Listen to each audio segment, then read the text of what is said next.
អ្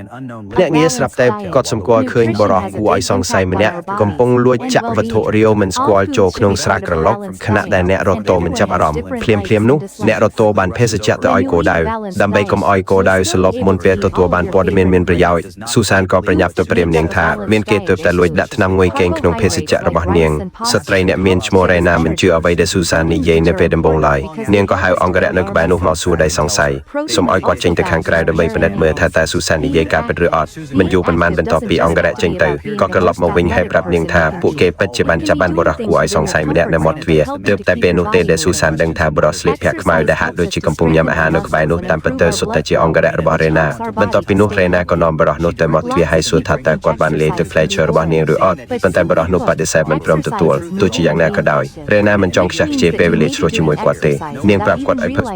ឹកទឹកផ្លែឈើនោះដើម្បីបញ្ជាក់ពីភាពគ្មានកំហុសរបស់គាត់ឃើញថាគាត់នៅតែបដិសេធមិនសហការផឹកគឺច្បាស់ហើ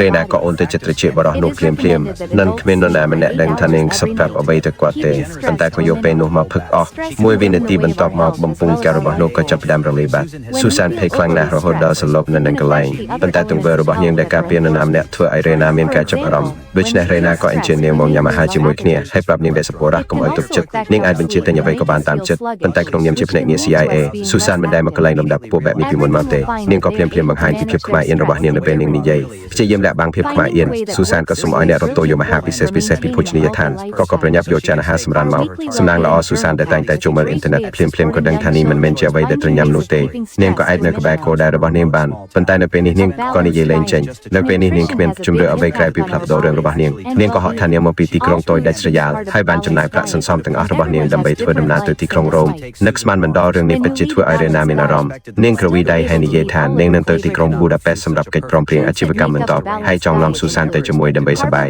ស៊ូសានមិនដែលនឹកស្មានថានឹងដំណើរទៅដែលរលូនបែបនេះទេជាការពិតណាស់នាងមិនអាចបដិសេធឱកាសដ៏ល្អឥតខ្ចោះបែបនេះដើម្បីនៅក្បែររ៉េណានោះទេប៉ុន្តែអ្វីដែលនាងមិនដែលនឹកស្មានដល់គឺនៅពេលដែលនាងឡើងលើយន្តហោះឯកជនរបស់រ៉េណាមុនពេលនាងអាចមានផាសុកភាពផងរ៉េណាក៏វាយនាងសន្លប់ដោយទឹកផ្លែឈើមួយកែវនៅពេលដែលស៊ូសានភ្ញាក់ពីដំណេកម្ដងទៀតយន្តហោះក៏កំពុងហោះហើរខ្ពស់នៅលើមេឃនៅពេលនោះហើយដែលរ៉េណាចុងក្រោយក៏បង្ហាញអត្តសញ្ញាណពិតរបស់នាងក្នុងនាមជាកូនស្រីរបស់គ្រួសារអ្នកមានឥទ្ធិពលមួយមនុស្សជាច្រើនព្យាយាមចូលទៅជិតនាងឬសូម្បីតែធ្វើឃាតនាងដូច្នេះដើម្បីស្វែងរកអត្តសញ្ញាណនិងបំណងរបស់ស៊ូសានរ៉េណាក៏ប្រាក់ទឹកផ្លែឈើដើម្បីធ្វើឲ្យនាងសន្លប់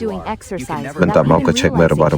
បស់នាងប៉ុន្តែរកឃើញកាបូបរបស់ស៊ូសានមិនមានអ្វីគួរឲ្យសង្ស័យទេមានតែกระดาษជូរសម្រាប់ព្យាបាលជំងឺរ៉ូម៉ាស់ឬថ្នាំបាញ់សម្រាប់ព្យាបាលផ្សិតកញ្ចក់ជើងមិនមានរបស់អ្វីគួរឲ្យសង្ស័យតតែសោះប៉ុន្តែទោះបីជាអ្នកប្រុងប្រយ័ត្នយ៉ាងណាក៏ដោយអ្នកមិនអាចការពារខ្លួនពីនរណាម្នាក់ដែលនៅជិតអ្នកបានទេរ៉េណាមិនដែលនឹកស្មានថាអង្គរៈម្នាក់របស់នាងស្រាប់តែដកកំភ្លៀងបាញ់សម្រាប់អង្គរៈម្នាក់ទៀតហើយចង្អុលអាវុធដាក់នាងដល់មិនស្ទើរវាសរុបមករបស់ដែលនឹងយកទៅដោះដូរនៅប៊ូដាប៉េសលើកនេះគឺក្បាលក្របនុយក្លេអ៊ែរប៉ុន្តែនៅពេលដែលអ្នកសិទ្ធិព្យាយាមបង្ខំឲ្យនាងបង្ហាញកន្លែងលាក់នោះពីអ្នកបើកបរនៅក្នុងកាប៊ីនយន្តហោះក៏គាត់សម្គាល់ឃើញថាមានអ្វីមួយខុសប្រតិពួកគេក៏ព្យាយាមចេញមកបញ្ឈប់អ្នកសិទ្ធិប៉ុន្តែពួកគេទាំងពីរអ្នកត្រូវបានកប់បាញ់សម្លាប់ឃើញស្ថានភាពកាន់តែមិនអាចគ្រប់គ្រងបានស្ត្រីវ័យកណ្ដាលក៏ឆាប់នឹកឃើញគំនិតមួយនាងក៏ឆាប់យកกระดาษជូរសានពីកាបូបហើយគប់ទៅលើអ្នកសិទ្ធិបន្ទាប់មកនាងក៏ស្ទុះទៅមុខដោយមិនស្ទះស្ទើរឆាប់យកកំភ្លែងនៅក្នុងដៃរបស់គាត់ហើយឆាប់បានប្រយុទ្ធជាមួយគាត់ពេលណាមិនដែលនឹកស្មានថាស្ត្រីថតដែលមើលទៅគ្មានគ្រោះថ្នាក់នេះអាចប្រយុទ្ធជាមួយឃាតករអាជីពទៅវិញទៅមកហើយថែមទាំងអាចដកកំភ្លែងចេញពីដៃរបស់គាត់ដោយជោគជ័យទៀតផងនាងក៏ដកអាវុធឯកលាក្នុងកាបូបរៀងដូចកញ្ចែហើយបាញ់សម្លាប់អ្នកសិទ្ធិភ្លាមបន្ទាប់មកនាងក៏ងើបពីលើឥដ្ឋពេញយ៉ាងលឿនព្រោះចូលទៅក្នុងកាប៊ីនយន្តហោះដែលមិននិយាយអ្វីមួយម៉ាត់